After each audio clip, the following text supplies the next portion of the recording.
My son handed his in-laws the keys to a brand new BMW with a bright red bow on Christmas Eve, while the whole family cheered and cameras flashed and champagne glasses clinked together in celebration. Then he turned to me, his own father, the man who worked double shifts for 30 years to put him through college, and handed me a small box wrapped in newspaper. Inside was a pair of socks from the dollar store still, with the $2 price tag attached. The room went quiet. My daughter-in-law smiled at her mother and whispered something that made them both laugh. And my son, my only child, looked me straight in the eyes and said, "Everyone gets what they deserve, Dad." I didn't argue. I didn't cry. I didn't say a single word. I just folded those cheap socks, put them in my pocket, and smiled back at him. Because what none of them knew was that my late wife had seen this coming years before she died. She left me something hidden in a place only I would find, waiting for exactly this moment. So at 4 in the morning, while they slept off their champagne, I packed one small bag and walked out into the snow. But before I left, I placed one final gift under their Christmas tree. By the time they woke up, that gift had already started a chain of events that would cost them everything they thought they owned. Stay with me until the very end of this story, because what my wife planned from beyond the grave and what my own daughter-in-law's mother revealed will leave you speechless. My name is Arthur Bennett, and I spent 40 years as a structural engineer building bridges and highways across 3 states before retirement. My wife Margaret passed away 3 years ago, leaving me with a small cabin by the lake where we honeymooned a lifetime of memories, and one son who I believed would always be my greatest achievement. I arrived at Andrew's house on Christmas Eve, carrying 4 carefully wrapped gifts in a canvas bag, the same bag Margaret used to pack for our holiday visits when she was alive. The snow had been falling since morning, covering the suburban streets in white, and I remember thinking how beautiful the neighborhood looked with all the lights and decorations. Andrew and Lauren's house was the largest on the block, a 4-bedroom colonial with a 3-car garage that I helped them with the down payment on 7 years ago. I never asked for the money back. That was what fathers did, I believed. They gave without keeping score. Lauren opened the door wearing a red dress that probably cost more than my monthly grocery budget. She smiled the way she always smiled at me, with her lips, but never quite with her eyes. "Dad, you made it," she said, taking my coat without offering a hug. "Everyone's already in the living room." We were just about to start the gift exchange. The living room was full of people I barely knew. Lauren's parents sat on the main couch like royalty, holding court, her mother in pearls and her father in a sweater that looked deliberately casual, in the way expensive things often do. Lauren's sister and her husband occupied the love seat, their twin daughters playing with a tablet on the floor. And there was Andrew, my son, standing by the fireplace with a glass of wine, looking everywhere except at me. "Arthur, good to see you," Lauren's father said without standing up. He never stood up when I entered a room. I had noticed that years ago and trained myself not to care. I placed my gifts under the tree and found a chair in the corner, the only seat left available. The conversation continued around me as if I had not arrived, discussions about vacation plans and stock portfolios and a ski trip someone was organizing for February. I listened and nodded when appropriate, the way I had learned to do at these gatherings since Margaret died. She had always been my translator in social situations, the one who knew how to turn my quiet nature into something charming rather than awkward. Without her, I often felt like a foreign visitor who had lost his phrasebook. "Okay, everyone, it's time for the main event," Lauren announced, clapping her hands together. She walked to the window and pulled back the curtain with theatrical flourish. Outside, parked in the driveway with a massive red bow on its hood, sat a white BMW sedan gleaming under the porch lights. Lauren's mother gasped. Her father stood up for the first time all evening. "Merry Christmas, Mom and Dad," Lauren said, her voice trembling with rehearsed emotion. "Andrew and I wanted to thank you for everything you've done for us. This is just a small token of our appreciation." The room erupted in applause and tears and embraces. I watched my son shake his father-in-law's hand and receive a hug from his mother-in-law, his face bright with pride at having orchestrated such a moment. The BMW must have cost at least $60,000. I did not know my son had that kind of money. Then again, I realized I did not know very much about my son's life anymore. After the celebration settled, Lauren began distributing the remaining gifts. I received mine last. It was a small box wrapped in plain paper, no ribbon, no tag, with a personal message. I opened it carefully while the room watched. Inside was a pair of gray socks from a discount store. The price sticker was still attached to the plastic wrapper. $2. The room went silent. I stared at the socks for a long moment, unsure if this was a joke I was supposed to laugh at.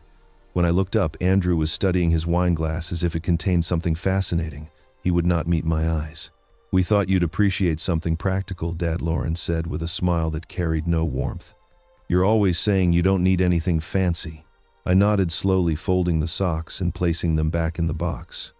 "Thank you," I said, because Margaret had raised me to be gracious even when graciousness was not deserved. Very thoughtful.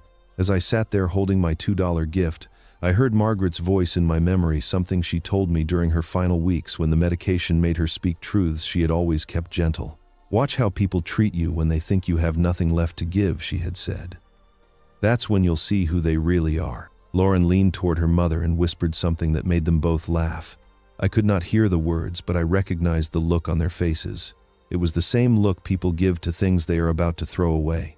Dinner was served shortly after the gift exchange, and I took my seat at the far end of the table, where a place card with my name had been positioned next to the kitchen doorway. Lauren's parents sat at the head of the table, still glowing from their BMW surprise, while Andrew and Lauren flanked them like attendants to minor royalty. The conversation flowed around me in currents I could not quite enter, discussions about investment properties and country club memberships, and a renovation Lauren was planning for the master bathroom that would cost more than my first house. I ate quietly and complimented the food when appropriate, trying to remember the last time Andrew had called me just to talk, not to ask for something or to cancel plans we had made. It had been months, I realized. Maybe longer. Since Margaret died, the phone calls had grown shorter and further apart until they became almost ceremonial, brief check-ins that felt more like obligations than connections. After the plates were cleared, we moved back to the living room for coffee and dessert. I was settling into my corner chair when Lauren's voice rose above the general conversation, directed at no one in particular, but clearly meant for everyone to hear. "You know what I admire most about my parents," she said, gesturing toward her mother and father with her wine glass. "They understood that working smart matters more than just working hard. So many people spend their whole lives grinding away at jobs that go nowhere, living in the same small houses, never taking risks or thinking bigger. But Mom and Dad knew how to leverage opportunities, how to make their money work for them instead of the other way around." She glanced at me as she said this, just briefly, just long enough to make sure I understood who she was really talking about. Her mother nodded in agreement, and her father raised his glass in a small toast to himself. I felt my jaw tighten but said nothing. 40 years I had worked as an engineer, designing structures that would outlast everyone in this room. I had never chased wealth or status, but I had built things that mattered, things that helped people get where they needed to go safely. Margaret had always said that was worth more than any stock portfolio. But Margaret was not here to say it now. "Lauren's right," Andrew added, and something in my chest turned cold at the sound of my son's voice joining hers. "There's nothing wrong with being practical and modest, Dad, but times have changed. You can't just put your head down and expect life to reward you for effort alone. You have to be strategic. You have to position yourself." I looked at my son, searching for some trace of the boy I had raised, the one who used to sit on my lap, while I explained how bridges distributed weight and why certain designs lasted centuries while others crumbled. That boy had been curious and kind and full of questions. This man standing before me with his wine glass and his rehearsed philosophy seemed like a stranger wearing my son's face. "I did all right," I said quietly. "Your mother and I were happy. We had enough." Andrew exchanged a glance with Lauren, the kind of glance married couples share when they are both thinking the same uncharitable thought. Then he set down his glass and looked at me with something that might have been pity or might have been contempt. "Everyone gets what they deserve, Dad," he said. "That's just how life works. Some people end up with BMWs, and some people end up with socks. It's not personal. It's just the way things shake out based on the choices you make." The room was silent for a moment, and I understood then that my son was not trying to hurt me. He genuinely believed what he was saying. Lauren had spent years reshaping his thinking, and now he saw the world through her eyes without even realizing the prescription had changed. I was not his father in this room.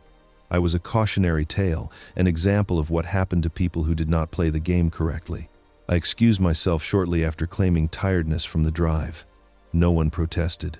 Lauren pointed me toward the guest room at the end of the hall, a small space with a single bed and bare walls that felt more like a storage closet than a place meant for family. I closed the door behind me and sat on the edge of the mattress, listening to the muffled laughter from the living room. My hands were trembling slightly as I reached for my wallet. Inside, tucked behind my driver's license, was a small photograph of Margaret that I carried everywhere.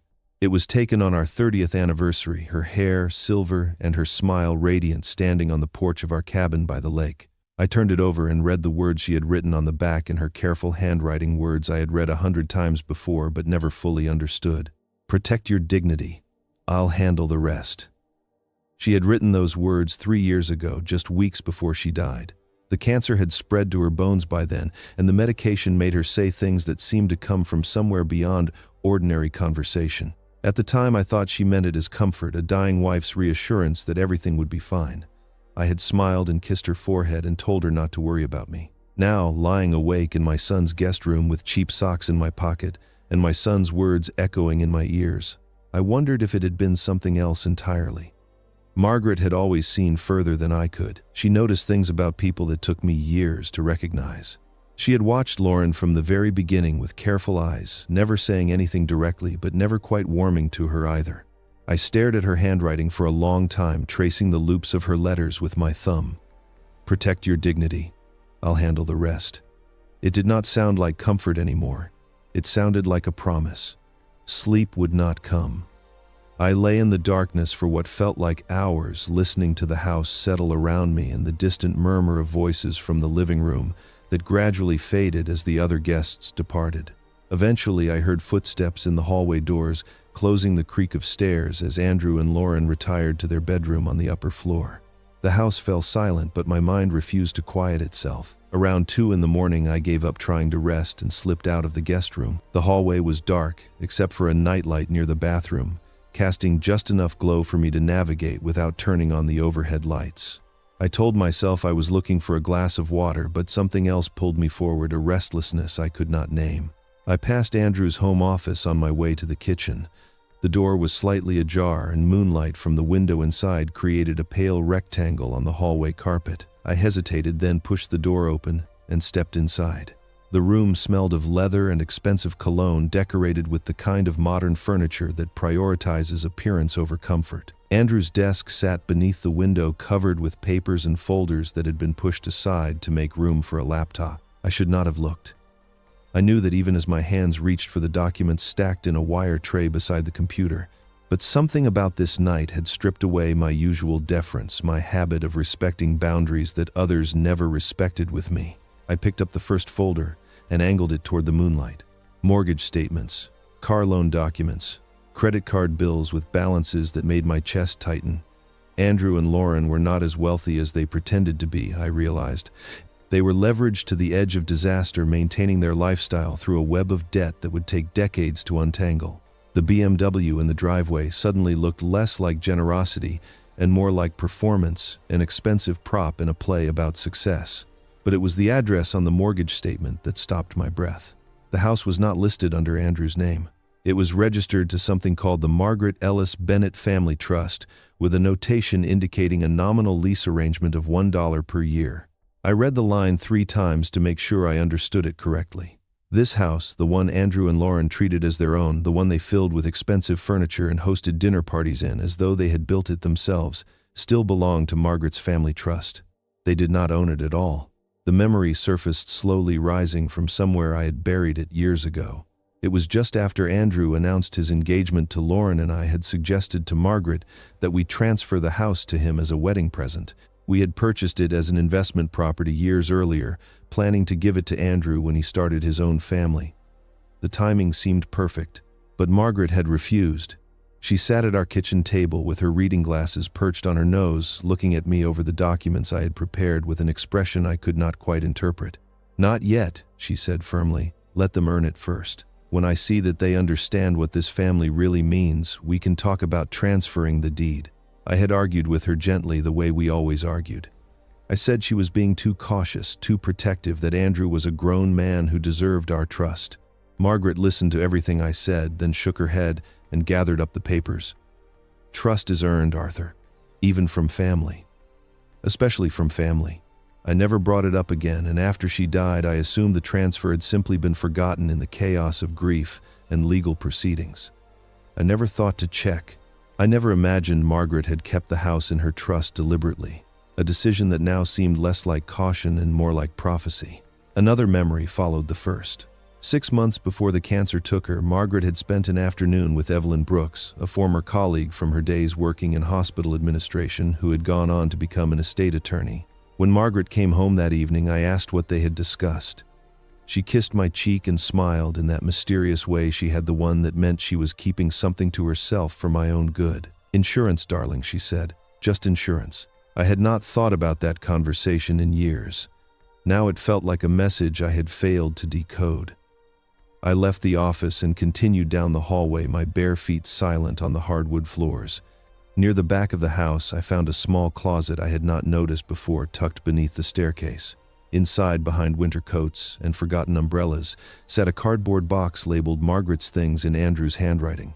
I pulled the box into the hallway and knelt beside it, my heart beating faster than it should. Inside were items I recognized from our home, things Andrew must have taken after the funeral: Margaret's reading glasses, a few of her favorite books, some photographs from our travels together, and at the bottom, beneath everything else, a sealed envelope made of heavy cream-colored paper. My name was written across the front in Margaret's handwriting. Below it, in smaller letters, she had added, "For Arthur, when you're ready." I held the envelope up to the moonlight streaming through the window at the end of the hall. It was thick, heavier than a simple letter would be. Something else was inside, documents perhaps, or photographs. My fingers trembled as I traced the familiar loops of her script, the way she always wrote my name with a slight flourish on the final letter. Whatever Margaret had left me, she had meant for me to find it at exactly this moment. Not before, when grief might have clouded my judgment. Not later, when the evidence of my son's transformation might have faded. Now, on this Christmas Eve, in this house that still secretly belonged to her, with her words about dignity echoing in my memory. I did not open the envelope that night. Something told me the moment was not right, that Margaret had intended for me to read whatever was inside when I had clarity and distance, not while standing in my son's hallway with my heart pounding and my hands unsteady. I returned to the guest room and placed the envelope in my coat pocket, then lay down on the narrow bed and stared at the ceiling until exhaustion finally pulled me under. I woke at 4 in the morning on December 26th with a strange calm settling over me. The house was completely silent, that deep winter quiet that feels almost sacred, and I knew immediately what I needed to do. There was no debate in my mind, no weighing of options or second guessing. The decision had been made somewhere in my sleep, or perhaps it had been made years ago by Margaret, and I was only now catching up to her wisdom. I dressed quietly in the darkness, moving with the practiced efficiency of a man who had spent decades waking before dawn for job sites and early meetings. My suitcase was small, just large enough for a few changes of clothes and some toiletries. I added my important documents, the envelope from Margaret still sealed, and one other item I had brought with me from home, the original velvet box containing Margaret's wedding ring. She had asked me to keep it after she died, not to bury it with her or lock it away in a safe deposit box. It should stay in the family, she had said during one of our last conversations, when the morphine made her words slow but her meaning clear. Give it to someone who understands what it represents, someone who earns it. I had assumed she meant Andrew would give it to his future daughter someday, or perhaps to Lauren as a gesture of family acceptance. Now I understood differently. The ring was a test, just like the house, just like everything Margaret had arranged with her quiet foresight. She had left me the tools to measure my son's character. The results were not what either of us had hoped. I carried my suitcase to the living room and placed the ring box beneath the Christmas tree, nestled among the discarded wrapping paper and empty gift boxes that no one had bothered to clean up. I attached a small tag I had written in the guest room using a pen from Andrew's desk and a scrap of paper torn from a notepad. The message was simple. For Andrew, your mother wanted you to understand. He would not understand, of course. Not yet. But someday, when he learned the full truth about what Margaret had arranged, he might remember this moment and realize that I had given him a chance. The ring was not a gift. It was an invitation to become worthy of his inheritance. What he did with that invitation was no longer my responsibility. I was heading toward the front door when I heard a voice from upstairs. Lauren's voice, muffled but distinct in the silence of the sleeping house. She was talking on the phone, which struck me as odd given the hour. I paused at the bottom of the stairs, not intending to eavesdrop but unable to move forward once her words reached my ears. "Don't worry, Mom," she was saying, her tone casual and confident, nothing like the performative sweetness she used in my presence. "The old man won't last much longer anyway. Then everything becomes simpler. Andrew's already got him convinced he's just a burden. Another year or two and he'll probably sign over whatever's left just to make things easier on everyone. We just have to be patient. I stood frozen in the darkness, listening to my daughter-in-law discuss my irrelevance as though she were planning a minor home renovation. Her voice carried no malice, which somehow made it worse. I was not an enemy to her, not someone she hated or feared. I was simply an obstacle, a temporary inconvenience, standing between her and whatever she believed she deserved. She laughed at something her mother said, and the sound broke whatever spell had held me in place. I turned away from the stairs and walked to the front door, stepping out into the December cold without looking back. The snow had stopped falling sometime in the night, leaving the world covered in a pristine white blanket that sparkled under the streetlights. My car was parked at the curb, already dusted with frost, and I brushed the windows clear with my bare hands before climbing inside. The engine started on the first try, and I pulled away from Andrew's house with my headlights cutting through the pre-dawn darkness. I did not honk or flash my lights or do anything to announce my departure. There was no drama in leaving, no grand gesture of wounded pride.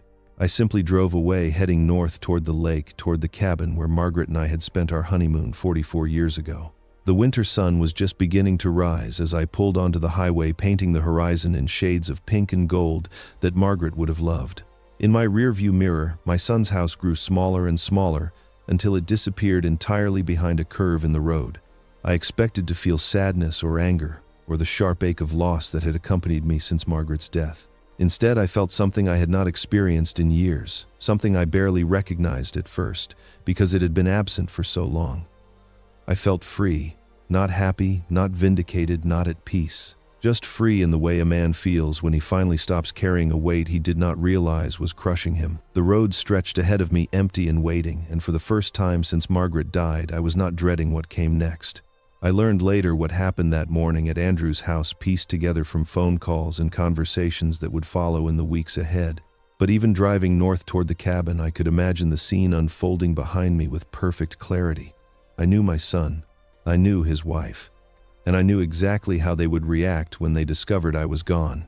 Andrew woke around 9 later than usual, still sluggish from the wine he had consumed the night before. He shuffled downstairs, expecting to find me in the kitchen making coffee the way I always did when I visited, keeping myself useful, trying not to be a burden. Instead, he found the coffee pot cold and the guest room door standing open. The bed was made with military precision, the way Margaret had taught me decades ago. My coat was gone from the closet. My shoes were missing from the mat by the door. Andrew stood in the empty room for a long moment, processing what he was seeing before Lauren's voice called from the living room. "Where's your father? He hasn't started breakfast yet." Andrew walked back to find his wife standing by the Christmas tree in her silk robe, arms crossed, surveying the mess of wrapping paper and empty boxes with visible annoyance. When he told her the guest room was empty, her reaction was not concern but irritation, her mouth tightening into a thin line of displeasure. "He's probably sulking somewhere," she said, waving her hand dismissively. "You know how he gets. He'll come back when he gets hungry. Old people can't stay dramatic for very long." But Andrew was not listening. His attention had been caught by something beneath the tree, a small velvet box he did not recognize, sitting among the debris of the previous night's celebration. He knelt down and picked it up, turning it over in his hands before opening the lid. Inside, resting on faded silk, was his mother's wedding ring. I am told his face went pale when he saw it, the color draining from his cheeks as though he had seen a ghost. Margaret had worn that ring for 42 years. He had watched me slip it off her finger at the funeral home, had seen me tuck it into my jacket pocket with trembling hands. And now, here it was, left beneath his Christmas tree like an afterthought, like something being returned. Lauren snatched the attached note before Andrew could read it. Her voice dripped with contempt as she read the words aloud. "For Andrew, your mother wanted you to understand." She crumpled the paper and tossed it aside. "What's that supposed to mean? Understand what your father is getting senile, Andrew. This is exactly what I've been telling you.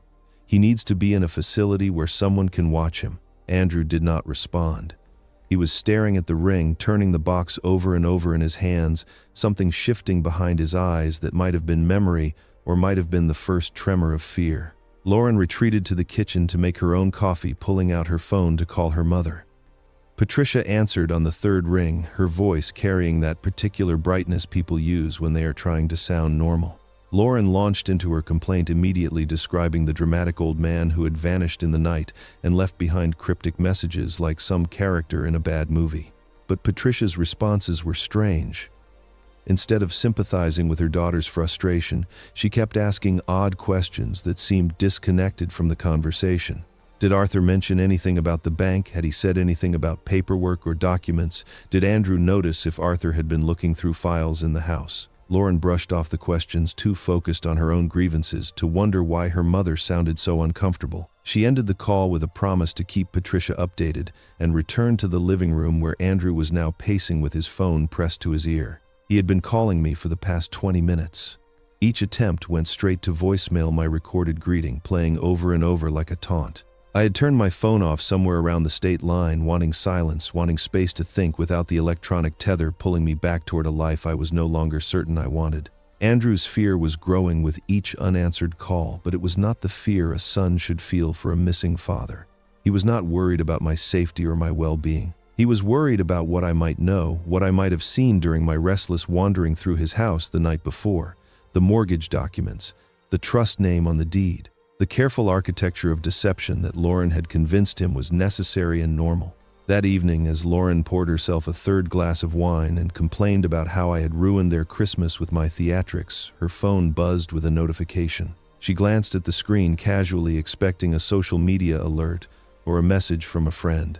Instead, she saw a reminder from the bank: your vehicle loan payment of $2,847 is due in 5 days.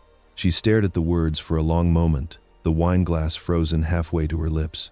That payment was for the BMW, the gleaming white symbol of generosity she had presented to her parents just 2 days before.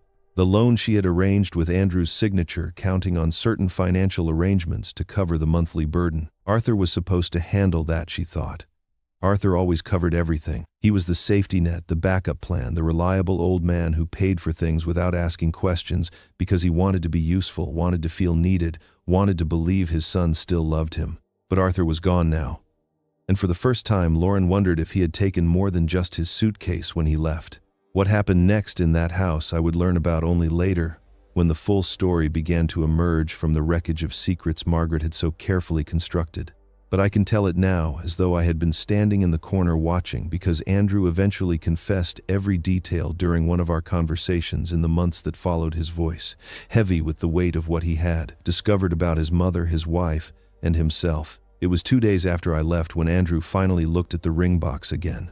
Lauren had dismissed it as sentimental nonsense, the ramblings of a grieving widow preserved in velvet and gold, but something kept pulling Andrew back to the small container sitting on his desk. He picked it up that evening while Lauren was on the phone with her sister, turning it over in his hands the way he used to examine interesting rocks as a child, searching for something he could not name. The velvet lining inside the box seemed slightly uneven, raised in one corner as though something had been tucked beneath it. Andrew pressed gently on the fabric and felt paper crinkle under his fingers. He pried up the edge of the lining and found a small, folded note hidden in the space beneath, written in Margaret's distinctive handwriting. The note contained only 2 lines. The first was a QR code printed on the paper, small and precise. The second was a message: scan this when you're ready to see the truth. Lauren appeared in the doorway, her phone call finished, and immediately demanded to know what Andrew was doing. When he showed her the hidden note, she rolled her eyes with theatrical exasperation. "It's probably just sentimental nonsense," she said. "Some old video of your parents' anniversary or something equally boring. Don't waste your time." But Andrew was already reaching for his phone. Something in his mother's words, that phrase about being ready to see the truth, had awakened a curiosity that overrode Lauren's dismissal. He opened his camera app and pointed it at the QR code, watching as his screen loaded a link to a private cloud storage account he had never known existed. The account contained a single video file dated 3 years ago, just 2 months before Margaret died. Andrew pressed play, and his mother's face filled the screen. She was sitting in her favorite chair, the green wingback that had occupied the corner of our living room for 30 years. The lighting was soft afternoon sun filtering through the curtains behind her, and she looked tired but alert, her eyes carrying that sharp intelligence that illness had never quite managed to dim. She was wearing the blue cardigan I had given her for her birthday. The one she said made her feel like herself, even when the chemotherapy made her feel like a stranger in her own body. "Andrew," she began, her voice steady despite the slight tremor in her hands. If you're watching this, it means your father had to leave. I prayed this day wouldn't come. I prayed that I was wrong about what I saw, that time would prove my fears unfounded. But I knew it might happen. A mother sees things, even things she wishes she could unsee. She paused, taking a breath that seemed to cost her effort. I saw everything, son.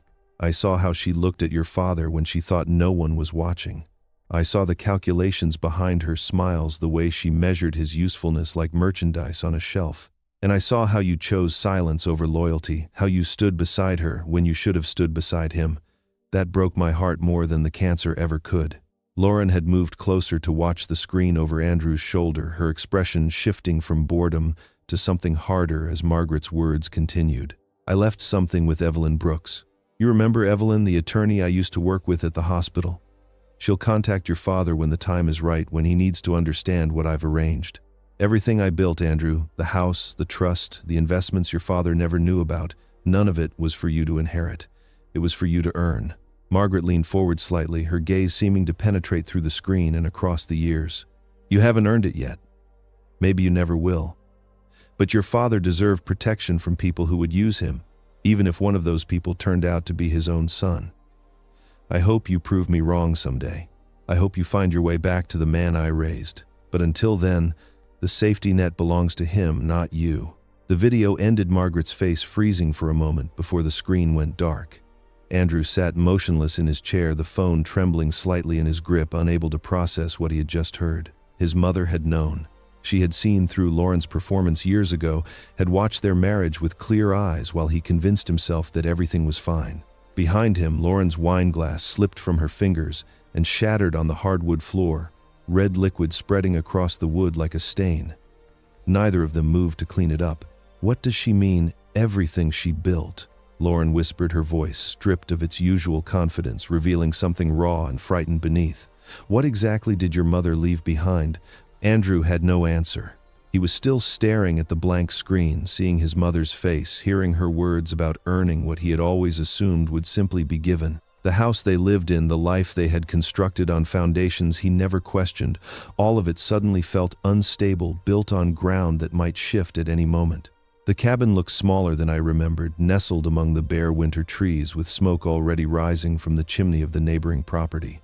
I had called ahead to have the caretaker turn on the heat and stock the refrigerator with basics, and when I stepped inside, the familiar smell of pine and old books wrapped around me like an embrace from the past. Margaret and I had spent our honeymoon in this cabin 44 years ago, two young people with no money and endless hope, cooking simple meals on the wood stove and watching the lake freeze over through windows fogged with our breath. I set my suitcase on the bed we had once shared and sat down heavily, the exhaustion of the drive and the weight of the past 2 days finally catching up with me. Margaret's envelope was still in my coat pocket, still sealed, still waiting. I was not ready to open it yet. I needed time to think. Time to let the silence of this place work its way into my bones before I confronted whatever truths my wife had left behind. I had been there only 3 hours when the knock came at the door. The woman standing on my porch was in her early 60s, with silver hair pulled back in a practical bun and sharp eyes that assessed me quickly before softening into something like compassion. She wore a heavy coat against the December cold and carried a leather briefcase that looked well used and professional. "Arthur," she said, and her voice carried the calm authority of someone accustomed to delivering difficult news. "I'm Evelyn Brooks. Margaret told me you'd come here. She made me promise to wait until you were ready." I recognized the name immediately. Evelyn had been Margaret's colleague at the hospital administration office before she left to become an estate attorney. They had remained close friends for years, meeting for lunch monthly, talking on the phone late at night about things Margaret never shared with me. I had always assumed their conversations were about work, gossip, or shared memories. Now I understood they had been about something far more significant. I invited her inside and made coffee while she settled into the chair by the window, the same chair Margaret used to occupy when we visited together. Evelyn waited until I was seated across from her, before opening her briefcase and removing a thick folder of documents. "Margaret contacted me about 6 months before she passed," Evelyn began. "She knew the cancer was terminal, and she wanted to make certain arrangements while she still had the clarity to do so. What I'm about to tell you, Arthur, she kept secret for your protection. She knew you would have objected, would have insisted on fairness and family unity. But Margaret saw things you didn't want to see, and she acted accordingly. She opened the folder, and showed me the first document, a trust agreement dated 3 years ago with Margaret's signature at the bottom. Your wife created an irrevocable trust using inheritance money from her own family funds that were never commingled with your marital assets. This trust owns the house where Andrew and Lauren currently live. They don't own it, Arthur. They never have. The property is leased to them for $1 per year, a nominal arrangement that can be terminated under specific conditions. I stared at the papers, trying to process what I was hearing. The house I had helped Andrew with the down payment on the home where my grandchildren would have been raised. If Andrew and Lauren had ever decided to have children, none of it belonged to them at all. Margaret had maintained control from behind the curtain, watching and waiting. What conditions? I asked. Evelyn turned to another page and pointed to a highlighted paragraph. The trust contains a protective clause. If you, Arthur Bennett, are ever displaced, mistreated, or denied dignity by the beneficiaries of this lease, I have the authority as trustee to terminate the arrangement with 60 days' notice and reclaim the property. Margaret wanted you protected, even if that protection had to come from beyond the grave. The room felt very quiet. I could hear the wind moving through the trees outside the creak of the old cabin settling around us. Margaret had built a fortress around me without my knowledge, a legal structure designed to catch me if I fell. There's more, Evelyn said, her voice gentler now. Margaret suspected that Lauren's intentions went beyond simple unkindness. 3 months before she died, Margaret arranged a private conversation with your daughter-in-law. She told Lauren that she wanted to leave the house to Andrew outright, but that you were blocking the transfer for financial reasons. It was a test, Arthur. Margaret wanted to see how Lauren would respond when she thought the obstacle to her inheritance was you. And how did she respond? Evelyn reached into her briefcase and withdrew a small USB drive, placing it on the table between us. Margaret recorded the conversation. Lauren's response was revealing. You need to hear it yourself, but I want to prepare you. What Lauren said about you, about your place in the family, about what she planned for your future, it's not easy to listen to. I took the USB drive and held it in my palm, feeling its weight like something far heavier than plastic and metal. There's something else, Evelyn said, quietly leaning forward. Margaret suspected Lauren was using more than just words to take what wasn't hers. In her final weeks, she became convinced that some kind of financial deception was being planned, something involving documents and signatures. She told me to tell you when the time came to follow the signature. Those were her exact words. I didn't understand what she meant, but she said you would. Follow the signature. The phrase echoed in my mind, connecting to something I had almost forgotten. Andrew's handwriting had always looked identical to my own, a quirk of genetics or imitation that Margaret had noticed years ago. She had scolded him once for signing my name on a permission slip, warning him that such habits could lead to serious trouble someday. Margaret had seen something I had missed. She had been watching, waiting, building her case like the meticulous administrator she had always been. And now, from wherever she was handing me the tools to uncover whatever truth she had suspected but could not prove. The events that unfolded at Andrew's house during those same days reached me later through multiple sources, fragments of truth assembled into a picture that still makes my chest tighten when I think about it. Some details came from Andrew himself during our eventual confrontation. Others came from Patricia, Lauren's own mother, who would prove to be an unexpected ally in the weeks ahead. But at the time, sitting in my cabin with Evelyn's revelations still echoing in my mind, I had no idea that Margaret's warning about signatures was about to prove devastatingly accurate. The letter arrived at Andrew's house on a gray Tuesday morning, delivered by certified mail that required a signature. Andrew signed for it without thinking, assuming it was related to the house or some routine financial matter. He did not recognize the bank's name on the return address, did not connect it to anything in his carefully compartmentalized life until he tore open the envelope and read the words printed in bold across the top of the page. Final notice. Guarantor payment required.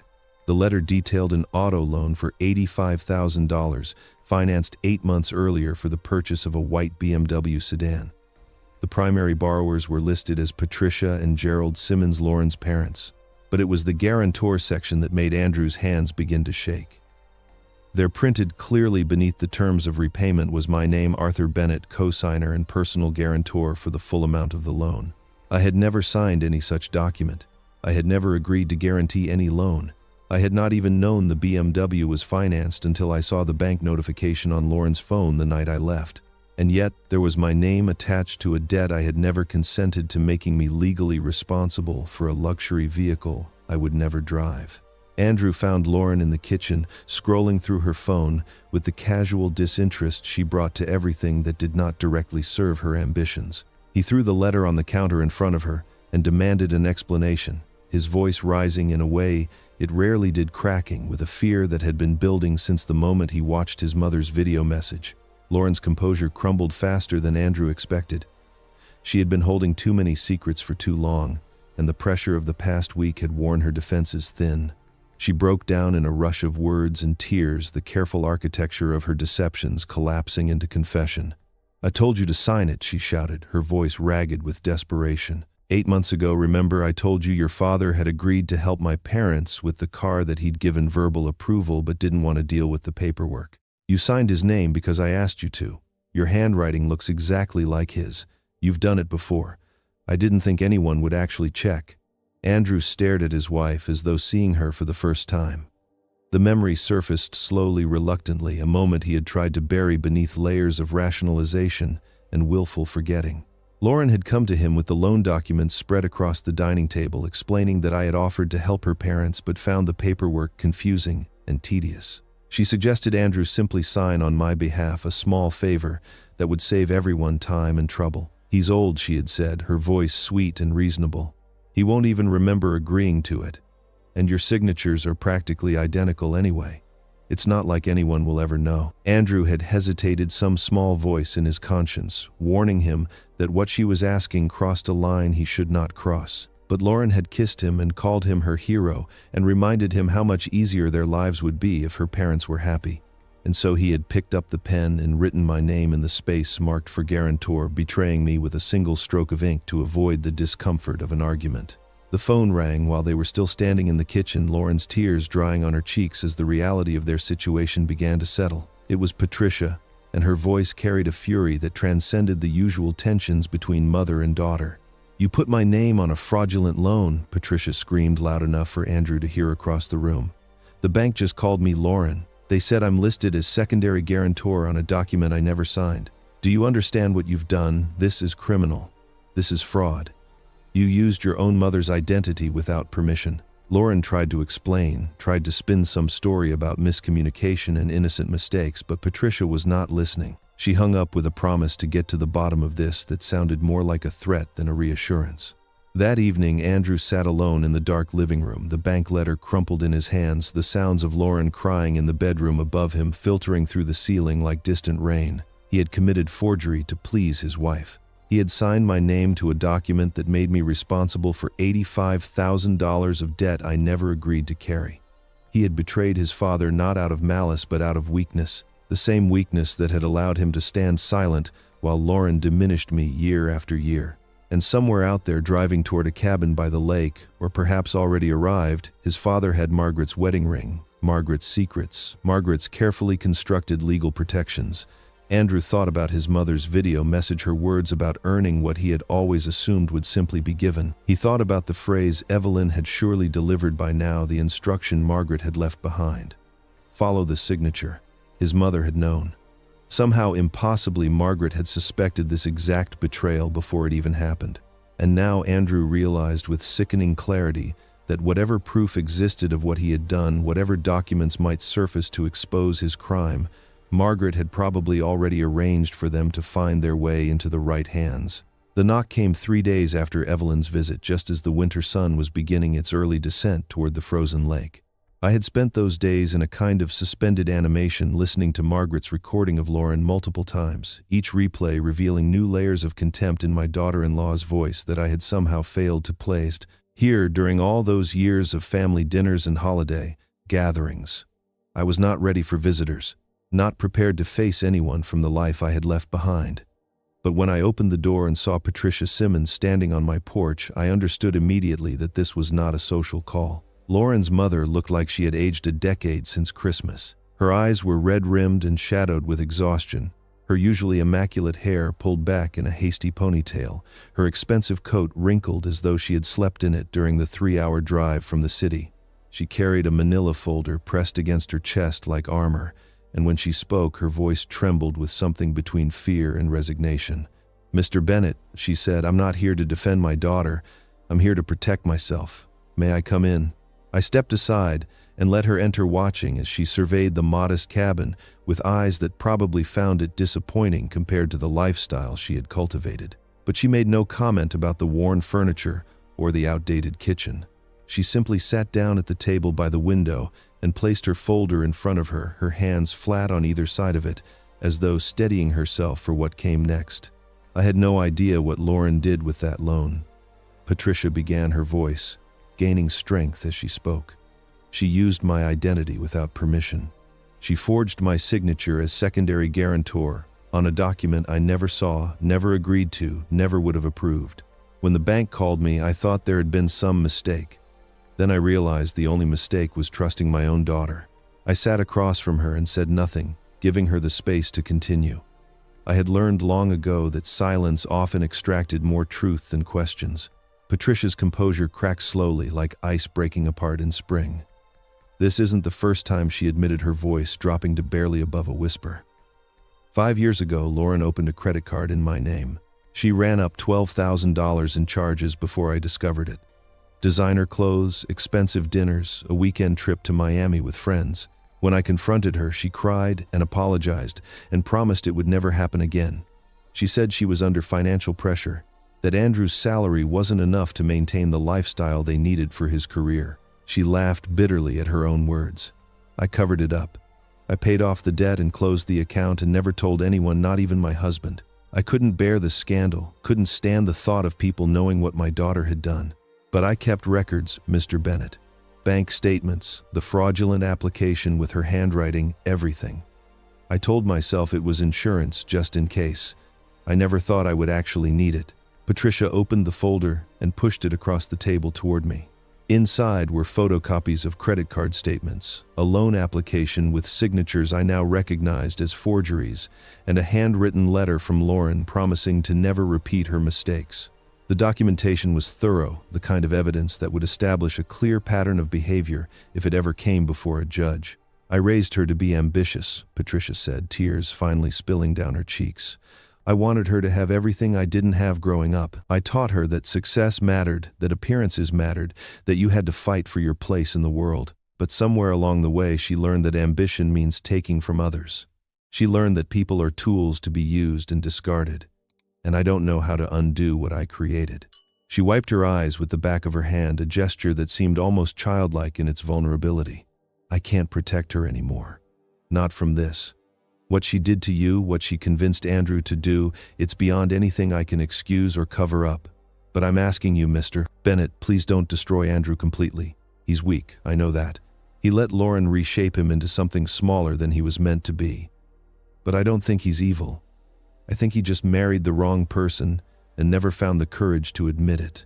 I looked at the folder in front of me, pages filled with evidence of deception stretching back years.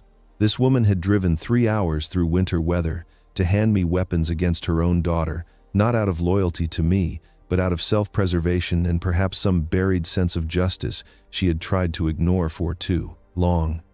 "Why are you really here, Patricia?" I asked quietly. She met my eyes for the first time since sitting down. "Because Lauren called me yesterday. She's not giving up. She's already talking to lawyers, trying to find ways to claim that you're mentally incompetent, that you abandoned your family, that any documents Margaret left behind were created under duress or confusion. She's going to fight dirty, Mr. Bennett. It's the only way she knows how to fight." Patricia stood and buttoned her coat, preparing to leave. At the door, she paused and looked back at me with an expression I could not quite read. "Lauren's already planning something," she said. "I don't know exactly what, but I know my daughter. She's not going to let you win quietly. Whatever you're going to do it soon.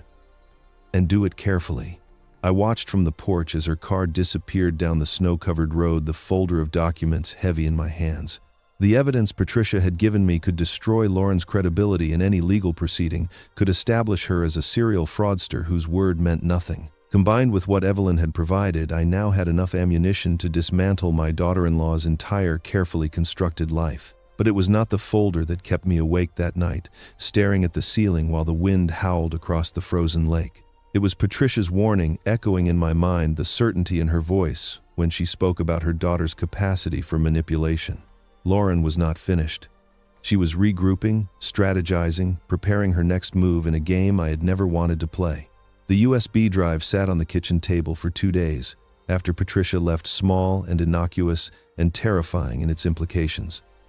I knew what it contained. Evelyn had told me about Margaret's test, about the conversation she had engineered with Lauren to reveal truths that politeness and family loyalty had kept hidden. But knowing something exists and actually confronting it are different acts entirely, and I found myself circling the drive like a man approaching a wound he was not yet ready to examine. On the third evening, with snow falling softly outside and the fire crackling in the old stone hearth, I finally inserted the drive into my laptop and pressed play. Margaret's voice filled the cabin, and for a moment I could not breathe. It had been 3 years since I heard her speak. 3 years of silence broken only by memories that grew fainter with each passing month. But here she was, preserved in digital clarity, her tone warm and conversational, as she set the trap that would expose my daughter-in-law's true nature. "Lauren, I wanted to talk to you privately about something important," Margaret began. "I've been thinking about the house, about what happens to it after I'm gone. I want to leave it to Andrew outright, no conditions, no complications. But Arthur keeps blocking me. He thinks you're only after our money, that you don't really care about Andrew or our family. I've tried to convince him otherwise, but you know how stubborn he can be." There was a pause on the recording, and I could imagine Lauren's face shifting as she calculated her response, weighing how much honesty she could risk with a dying woman who might be offering her everything she wanted. Then Lauren's voice came through the speakers, and the mask she wore in my presence fell away completely. "Well, Margaret, I appreciate you being honest with me. And since we're being honest, maybe Arthur should remember who'll be choosing his nursing home someday. Old people shouldn't make enemies of the young. If he keeps standing in the way of Andrew's inheritance, he might find his golden years a lot less comfortable than he's planning." The words hung in the air of my cabin, spoken years ago, but landing fresh and sharp as broken glass. Lauren had threatened me to my dying wife's face, had made clear that my future comfort and dignity depended on my cooperation with her plans. She had not even bothered to soften the message with false affection or family sentiment. She had simply stated her position as though discussing a business negotiation. Margaret's reply came after a brief pause, her voice calm and measured in a way I recognized from our decades together. It was the tone she used when she had learned everything she needed to know. "Thank you, Lauren. You've told me everything I needed to know." The recording ended. I sat in the silence that followed the laptop screen, glowing in the darkening cabin, and I did not move for a very long time. Outside, the snow continued to fall. The fire burned down to embers. The winter night pressed against the windows like something waiting to be let in. Margaret had seen everything. She had understood what Lauren was years before I allowed myself to recognize it, had watched our daughter-in-law calculate and manipulate and scheme while I made excuses and looked the other way. And rather than burden me with knowledge that would have torn our family apart while she was still alive, Margaret had quietly built her defenses, constructed her legal fortresses, arranged her evidence like a general preparing for a war she knew would come after she was gone. She had not just loved me, she had protected me from beyond the grave. When I finally moved again, my joints stiff from hours of stillness, I reached for the sealed envelope I had carried from Andrew's house. Margaret's handwriting on the front seemed to glow in the firelight, my name written in her careful script. I had been waiting for the right moment to open it, and now I understood that this was the moment she had intended all along. Inside was a single sheet of paper covered in Margaret's familiar handwriting. I read her words slowly, hearing her voice in every line. "Arthur, by now you've heard the recording. By now you've learned about the trust, about the house, about the protections I put in place without telling you. I'm sorry for the secrets.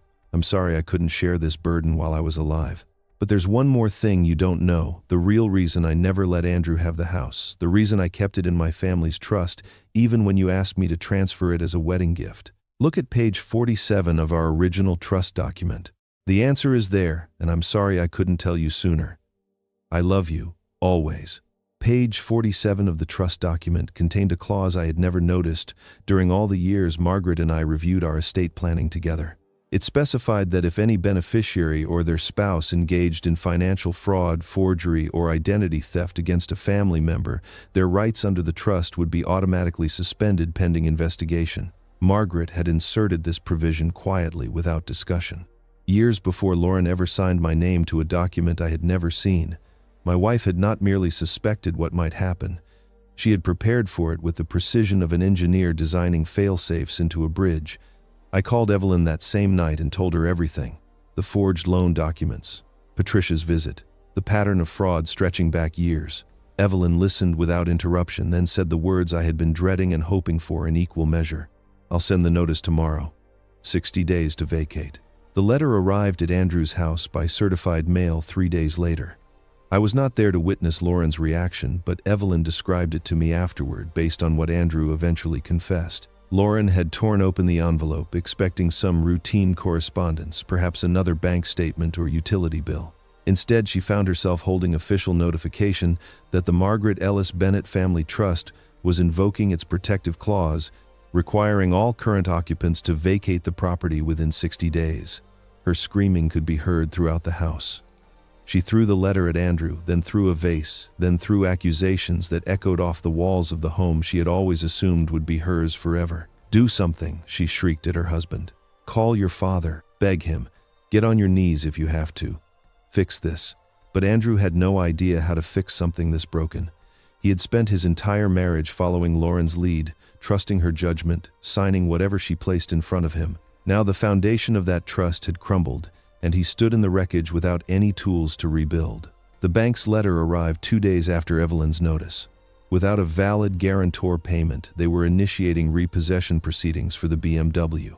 More troubling was the second paragraph, which noted that preliminary review of the loan documents had revealed irregularities in the guarantor signatures. The matter was being referred to their fraud investigations unit, with potential criminal referral to follow. The BMW that had gleamed so proudly in her parents' driveway on Christmas Eve was returned within the week. Patricia and Gerald Simmons drove it back themselves, parking it in Andrew and Lauren's driveway and leaving the keys on the front porch without knocking. Gerald left a note for Andrew handwritten on his personal stationery. "Our daughter has a problem. We've made excuses for her behavior for too long, and we won't be complicit in it anymore. Whatever happens next, she'll have to face it without our support. We're sorry it came to this. Take care of yourself." Lauren's parents cut ties with their own daughter over the shame of a car she had tried to give them. The irony was not lost on me when Patricia called to tell me what they had done. The gift meant to demonstrate Lauren's success had become the instrument of her exposure. In the weeks that followed, I heard from multiple sources that Lauren was not accepting defeat. She had entered a manic phase of planning, convinced that the right strategy could still salvage everything. Her solution was a family reconciliation dinner, an event she would orchestrate to bring everyone together and smooth over what she insisted on calling misunderstandings. She sent invitations to Andrew's extended family, to her own parents, despite their rejection, and even to me through Evelyn's office. The invitation was beautifully printed on expensive cardstock, requesting the pleasure of our company at a gathering meant to heal wounds and restore family unity. Lauren smiled as she addressed those envelopes, believing that her powers of persuasion remained intact. She had talked her way out of trouble before. She had manipulated situations far more delicate than this. The right words at the right moment, a few carefully timed tears, a performance of vulnerability and remorse, these tools had never failed her. What she did not know was that Patricia had already called me to discuss the invitation. What she did not know was that Evelyn and I had spent hours preparing documentation that would answer any lie Lauren might tell. What she did not know was that 3 of the people she had invited had already spoken to each other, comparing notes and coordinating our responses. We were coming to her dinner, but not to reconcile. We were coming to witness the final collapse of a performance that had run far too long. The day before Lauren's reconciliation dinner, I heard tires crunching on the frozen gravel outside my cabin. I had been sitting on the porch, despite the cold, wrapped in the old wool blanket Margaret used to drape over both of us during our winter visits here, watching the late afternoon light play across the frozen surface of the lake. I knew the sound of Andrew's car the way a parent knows their child's footsteps, and I did not turn around when he climbed out and walked toward me. He stood at the bottom of the porch steps for a long moment, his breath forming small clouds in the frigid air. He looked older than he had at Christmas, the weeks of crisis having carved new lines into his face and stolen the easy confidence he had worn like a costume for so long. When he finally spoke, his voice was smaller than I had ever heard it. "Dad, I need to talk to you." I gestured to the empty chair beside me, the one Margaret had claimed as hers during all those years of watching sunsets together. Andrew climbed the steps slowly and sat down, his eyes fixed on the lake as though he could not bear to look at me directly. We sat in silence for several minutes. I had learned patience from 40 years of engineering work, from waiting for concrete to cure and steel to settle, from understanding that some processes cannot be rushed without compromising the integrity of the final structure.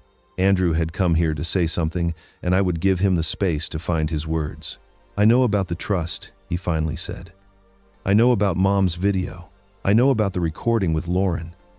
Evelyn sent me copies of everything." I nodded but did not respond. There was more coming, and we both knew it. "I didn't know," Andrew continued, his voice cracking. "About the house, about Mom's plans, about any of it. She never told me. I thought the house was ours.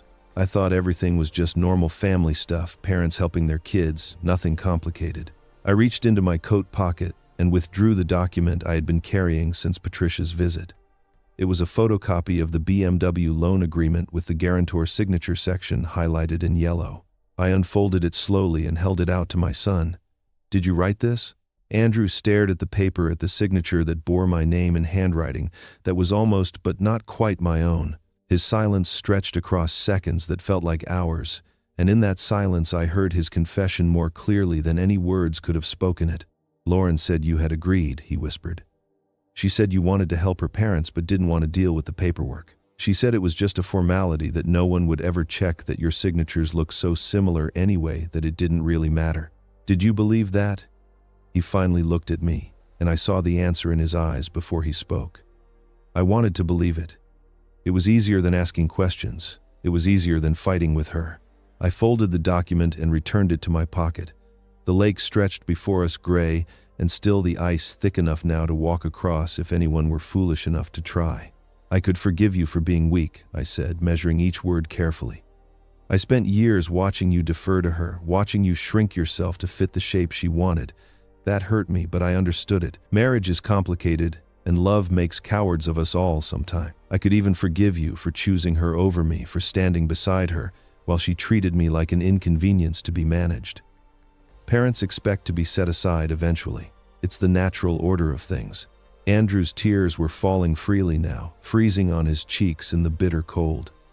"But you signed my name, Andrew. You took a pen and wrote my signature on a legal document that made me responsible for $85,000 I never agreed to owe. You made me complicit in fraud without my knowledge, without my consent. That wasn't weakness. That was betrayal." The word landed between us like a stone dropped into still water, sending ripples outward that could never be taken back. "Dad, I'm sorry," Andrew sobbed. "I'm so sorry. I didn't think about what it meant. I just wanted Lauren to stop pushing, stop arguing, stop making everything so hard. I took the easy path, and I knew it was wrong, but I did it anyway." He reached for my hand, but I did not take his. Not yet. Not until I had said what needed to be said. "I don't want your apology, Andrew. Apologies are easy. They cost nothing, and they change nothing. What I want is for you to choose." He looked at me with desperate confusion. "Tomorrow at that dinner Lauren is planning, you have a choice to make. You can stand up in front of everyone she's invited and tell the truth. All of it. The signature. The lies. The years of watching her treat your father like dirt beneath her designer shoes. You can finally be honest about who she is and what you've allowed yourself to become." I paused, letting the weight of the moment settle fully. "Or you can stay silent and let her perform her way out of this. You can stand beside her one more time while she manipulates everyone in that room. But if you choose that path, Andrew, you lose me forever. Not out of anger. Not out of revenge. Just out of the simple fact that I cannot keep loving someone who refuses to be lovable." Andrew drove away an hour later, my words hanging in the air between us like smoke that would not clear. I watched his taillights disappear down the road and wondered which choice he would make. Wondered if I had asked too much or not enough. Wondered if Margaret would have handled this moment differently. What I could not see was Andrew pulling into his own driveway as darkness fell, looking through the window at Lauren laughing on the phone, still confident, still believing she controlled the narrative of their lives. I could not see the realization crossing his face as he sat in his cold car, understanding finally that he had already lost something far more valuable than a house or a marriage or a carefully constructed image of success. He had lost the man his mother raised him to be, and tomorrow he would have to decide if that man was worth finding again. Lauren had chosen a private room at one of the finest restaurants in the city for her reconciliation dinner, a space with crystal chandeliers and floor-to-ceiling windows that overlooked the winter skyline. She told Andrew she wanted somewhere neutral, a place where everyone could feel comfortable and conversations could flow without the weight of family history pressing down on them. But I understood her real motivation the moment I walked through the door and saw the crowd she had assembled. This was not a private family gathering. This was a performance, and she had invited an audience. I arrived deliberately late, timing my entrance to occur after the cocktail hour but before the main event. The room was already full of people I barely recognized, distant cousins I had not seen since Margaret's funeral, neighbors from Andrew's street, and several well-dressed strangers who turned out to be Lauren's professional contacts from her marketing firm. She had stacked the room with witnesses, people who would see her gracious hospitality and hear her carefully crafted narrative before I had a chance to offer any alternative version of events. I found a seat at a small table in the corner, as far from the main gathering as possible, and watched the room with the patience Margaret had always admired in me. A waiter brought me water without being asked, and I sipped it slowly while Lauren worked the crowd like a politician at a fundraiser, touching arms and laughing at jokes and radiating the warm sincerity that had fooled me for so many years. Patricia and her husband Gerald arrived shortly after I did, entering through the main door, with expressions that suggested they would rather be anywhere else. Lauren moved toward them immediately, arms outstretched for an embrace, but Patricia sidestepped the gesture and guided Gerald to a table on the opposite side of the room.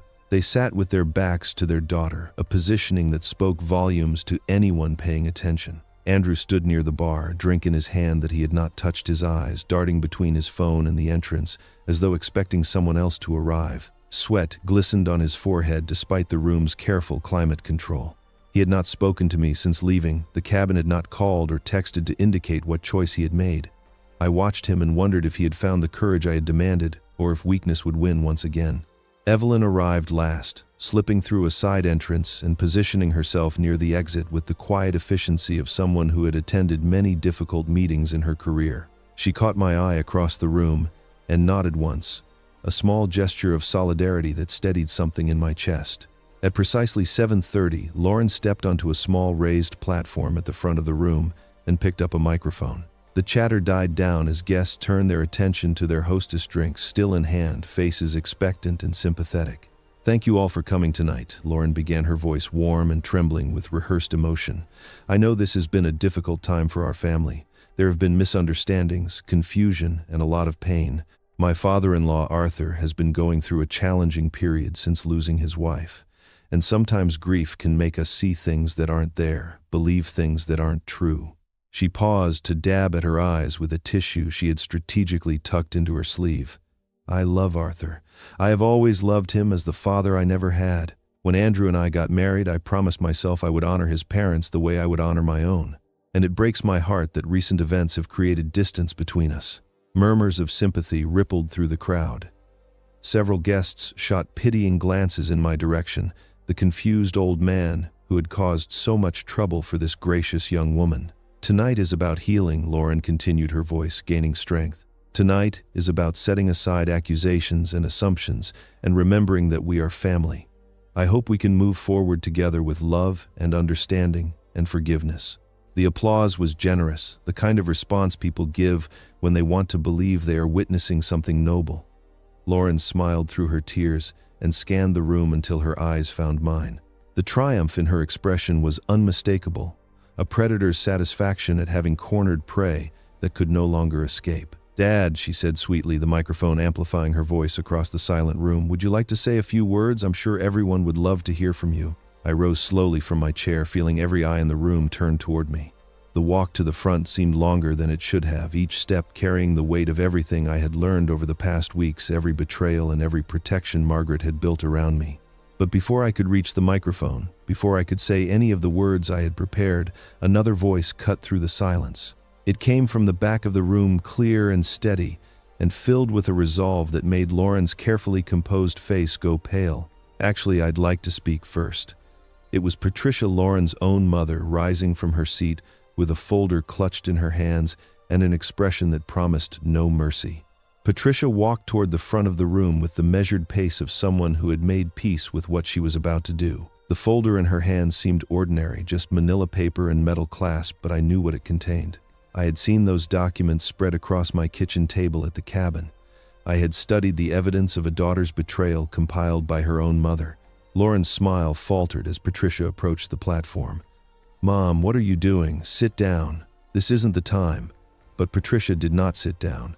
She climbed the 2 steps to stand beside her daughter, then gently but firmly took the microphone from Lauren's hand. The room had gone completely silent, guests, frozen with drinks halfway to their lips, sensing that the evening had veered sharply from its scripted course. "Before my son-in-law speaks," Patricia said, her voice steady despite the slight tremor in her hands, "I have something to say about my daughter." Lauren reached for the microphone, but Patricia stepped back, putting distance between them. Gerald remained seated at their table, his head bowed, unwilling or unable to watch what was about to unfold. Many of you know Lauren as a successful professional, a devoted wife, a charming hostess. I raised her to be all those things. What I failed to teach her was where ambition ends and exploitation begins. Patricia opened the folder and removed the first document, holding it up for the room to see. 8 months ago, my daughter arranged for a car loan in my name without my knowledge or consent. She forged my signature as secondary guarantor on an $85,000 debt. When the bank called me about missed payments, I discovered that my own child had committed identity fraud against me. Gasps rippled through the crowd.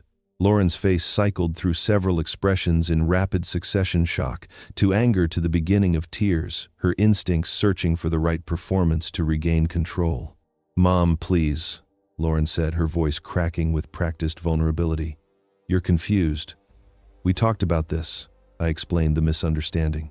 Patricia continued as though Lauren had not spoken. "This was not the first time. 5 years ago, Lauren opened a credit card in my name and accumulated $12,000 in fraudulent charges. I discovered it, confronted her, and she promised it would never happen again. I covered for her then. I paid off the debt and kept her secret because I was ashamed to admit what my daughter had become." She removed more papers from the folder, spreading them across the podium like exhibits in a trial. "But I kept records, bank statements, the original fraudulent application in her handwriting, a written apology where she admitted what she had done. I kept everything because somewhere in my heart I knew this moment would come. I knew eventually the lies would pile too high to ignore." Lauren abandoned her tears and tried a different approach, laughing dismissively. "This is ridiculous. My mother is clearly having some kind of episode. Someone should call her doctor." Patricia's expression hardened. "I am more lucid than I have been in years, Lauren, and I am done protecting you from the consequences of your choices. You used everyone in this room. You used me. You used your father. You used Andrew. And you used that man over there." She pointed directly at me. "Arthur Bennett did nothing wrong except trust his son and try to be part of a family that never deserved him. The confusion and mental decline you've been hinting at in your little speech, fabrications. The misunderstandings you want everyone to forgive. They were deliberate deceptions designed to steal what wasn't yours." Movement near the bar caught my attention. Andrew had risen from his seat, his face pale and slick with sweat, his hands shaking as he stepped forward into the open space between the tables. "My mother is right," he said, his voice barely above a whisper but carrying in the absolute silence of the room. "About all of it." Lauren spun toward her husband. "Andrew, shut up. Don't say another word." But Andrew continued, his eyes fixed on me across the room. "I signed my father's name on those loan documents. Lauren told me Dad had agreed to it verbally, that I was just saving him the trouble of paperwork. She said our signatures looked similar enough that no one would ever check. And I believed her because believing her was easier than questioning her." He took a shaky breath. "I committed forgery against my own father.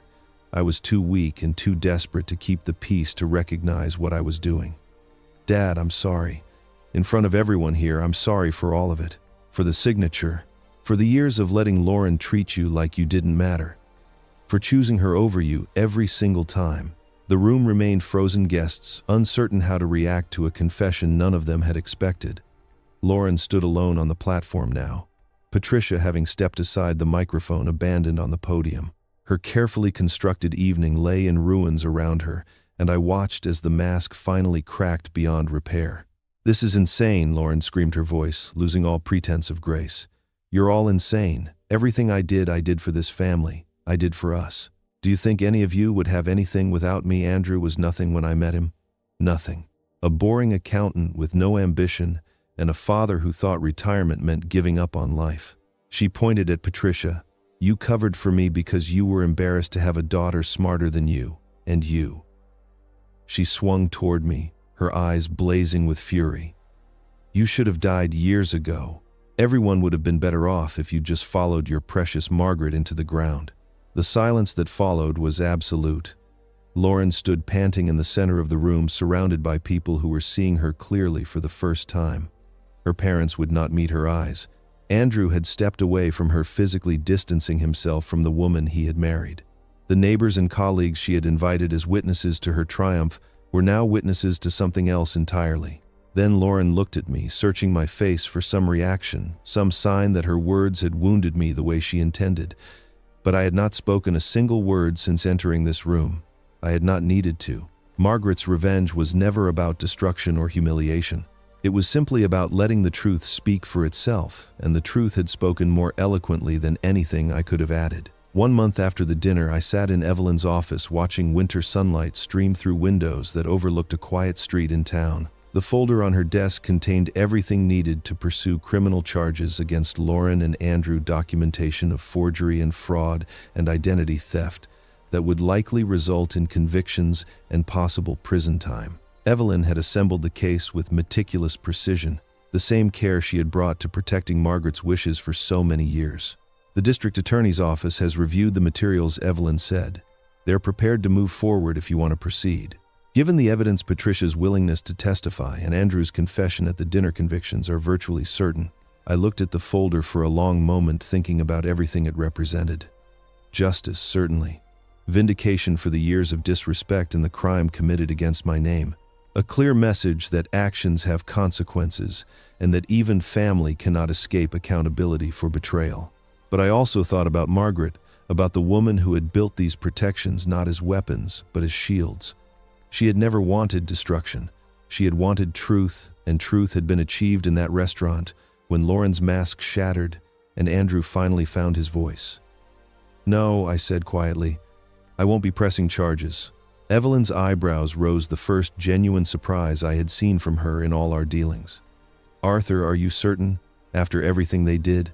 Destroying them won't bring Margaret back. It won't restore the years I spent being diminished in my own son's house. All it would do is give me a front row seat to more suffering, and I've seen enough suffering to last several lifetimes. I leaned back in my chair and looked out the window at the bare trees lining the street. I wanted them to see themselves clearly. That happened. Lauren stood in a room full of people she had tried to impress and watched her entire performance collapse. Andrew admitted his crime in front of witnesses and will carry that confession for the rest of his life. Those consequences are real, Evelyn. Prison would just be punishment. What they experienced was something harder. It was recognition. Evelyn studied me for a long moment, then nodded slowly. Margaret always said you were the more forgiving one. She built all these structures precisely because she knew you wouldn't use them as weapons. She knew me better than I knew myself. The separation happened quickly after that. Lauren moved back to her parents' house within 2 weeks of the dinner, but Patricia had learned from her years of enabling. She set strict conditions for her daughter's return: mandatory therapy with a specialist in personality disorders, complete financial transparency, and no monetary support beyond basic necessities. For the first time in her life, Lauren would have to face consequences without an escape route, without someone willing to cover for her mistakes or fund her recovery. Andrew stayed in the house alone, rattling around the empty rooms like a ghost haunting his own failed life. He called me several times in the weeks that followed, but I was not ready to talk. The wound was still too fresh, the image of my name forged on documents still too vivid in my mind. I needed time, and time was something I finally had in abundance. He drove to the cabin on a gray afternoon in late February, arriving without calling ahead, his car pulling into the driveway just as I was returning from a walk along the frozen lake. I watched him climb out and stand uncertainly by his vehicle, waiting for permission to approach. He looked thinner than he had at Christmas, aged by the weight of everything that had collapsed since then. Dad, he said, I wanted to thank you for not pressing charges. You had every right to destroy us both. I gestured for him to follow me inside, where I made coffee, and we sat at the kitchen table that had witnessed so many conversations between Margaret and me over the decades. The silence stretched between us, but it was not entirely uncomfortable. It was the silence of two people who had run out of pretense and had nothing left but honesty. "I didn't do it for you," I finally said. "I did it for your mother." Margaret believed people could change, but only if they're allowed to survive their mistakes. She built those protections to catch me if I fell, not to destroy you if you failed. Prison would have ended your story. What I want is for you to write a different chapter. Andrew's eyes glistened, but he held back the tears. "I don't know how to do that. I don't know who I am without Lauren telling me." "Then that's the first thing you need to figure out." I reached into a drawer and withdrew papers Evelyn had prepared at my request. They outlined new terms for Andrew's continued residence in the house, amendments to the trust that would allow him to stay while maintaining Margaret's family ownership of the property. "You can keep living there," I explained, "but the house will never be yours, not unless you earn it. The trust will review your conduct annually. Demonstrated integrity over time, real change that your mother would have recognized. That's the path to eventual ownership. It might take 5 years. It might take 20. The timeline depends entirely on you." Andrew took the papers and read them slowly, his expression shifting as he absorbed the implications. "Your mother's final lesson," I said. "Nothing worth having is simply given. It has to be built piece by piece with your own hands and your own choices. She wanted you to learn that. I'm giving you the chance." He signed the documents without hesitation, his hand steady for the first time since arriving. When he finished, he looked at me with something I had not seen in his eyes for years, something that might have been the beginning of genuine respect. I walked him to the door as the afternoon light faded toward evening. He paused on the porch, his hand on the railing, looking out at the snow-covered lake that held so many of my memories with Margaret. "Dad, I know I don't deserve to ask this," he said quietly, "but will I see you at Christmas? I mean, if I'm still trying, if I'm doing better, would you consider coming?" I thought about Margaret, about the 44 years we had shared, and the future she had prepared for me to navigate alone. I thought about the son I had raised, and the stranger he had become, and the small spark of the original boy I had glimpsed in his confession at the dinner. The path forward was unclear, but for the first time since leaving Andrew's house on that frozen December morning, I could imagine a path existing at all. "I don't know," I said honestly, "but I hope so." 1 year later, I stood in the cabin kitchen hanging the last of Margaret's ornaments on a small tree I had cut myself from the property behind the house. The decorations were old and worn, some of them dating back to our first Christmas together, when we had no money, and made ornaments from pine cones and ribbon. Margaret had kept every one of them, adding new pieces over the decades, but never discarding the originals. Now they caught the firelight and cast small shadows across the walls, memories made visible in glass and thread and faded paint. The cabin was warm despite the December cold outside, the wood stove radiating heat that reached every corner of the modest space. I had spent the past year making small improvements, fixing the things that had been neglected during my years of focusing on Andrew's life instead of my own. New insulation in the attic, fresh paint on the porch railings, a repaired dock that would be ready for fishing when the lake thawed in spring. The work had been good for me, physical labor that tired my body and quieted my mind. I heard the car before I saw it, tires crunching on the frozen gravel of the driveway. Through the window, I watched Andrew climb out and stand for a moment, looking at the cabin, his breath forming clouds in the cold air. He was thinner than he had been a year ago, the softness of comfortable living replaced by something leaner and more uncertain. He carried a single gift wrapped in plain brown paper, and he walked toward the porch with the hesitant steps of someone who was not sure of his welcome. I opened the door before he could knock. "Merry Christmas, Dad," he said quietly. "Merry Christmas, Andrew. Come inside before you freeze." We sat by the fire with cups of coffee, the wrapped gift resting on the table between us.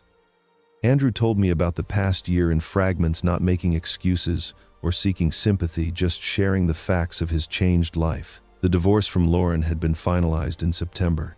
She had fought it initially, then accepted it, when Patricia made clear that continued financial support depended on Lauren taking responsibility for her choices.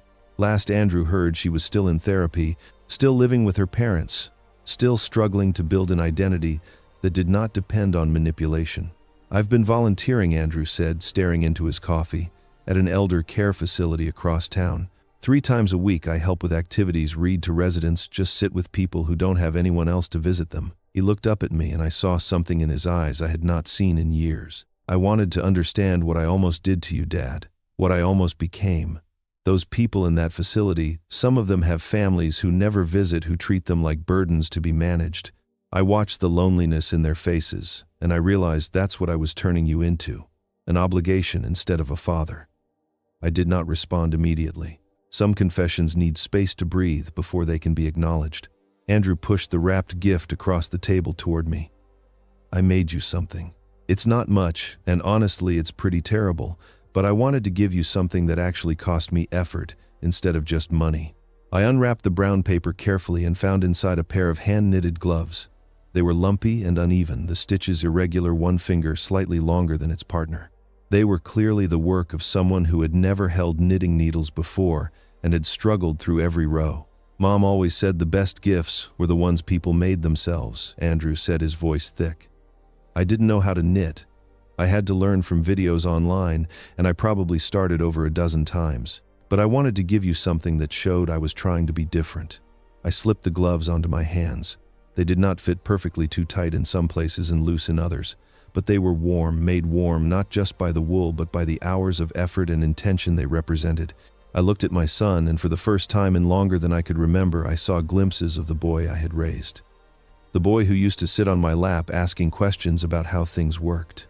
The boy who cried when his pet goldfish died and insisted we hold a funeral in the backyard.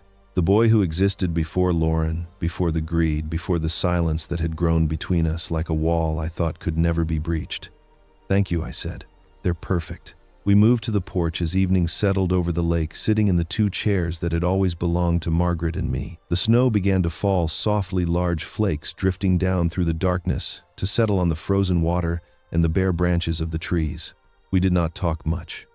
There would be time for more conversations, more rebuilding, more of the slow work of becoming father and son again.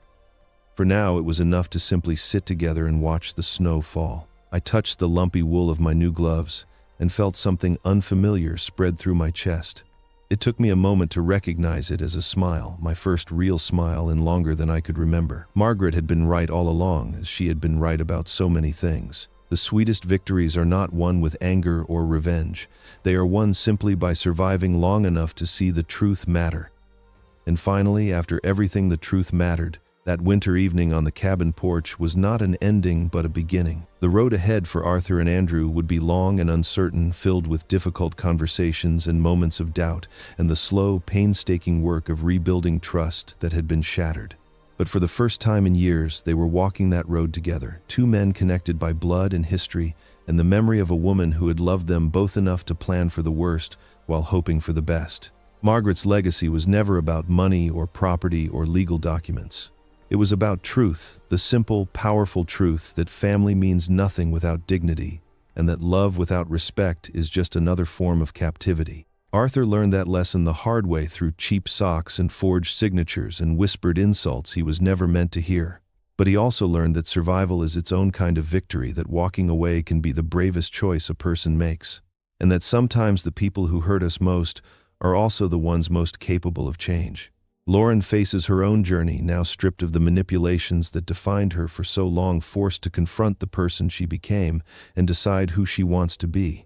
Whether she finds redemption or not is a story yet to be written. But Arthur's story has found its ending sitting on a porch with his son, wearing imperfect gloves made by imperfect hands, watching snow fall on a lake that holds 44 years of memories. If this story moved you, if you saw pieces of your own family in these struggles, please share it with someone who needs to hear that dignity is worth protecting and the truth always finds its way to the surface. Leave a comment telling me about a time when you had to stand up for yourself against people who should have loved you better. And subscribe so you never miss another story about ordinary people finding extraordinary courage. Thank you for staying until the end.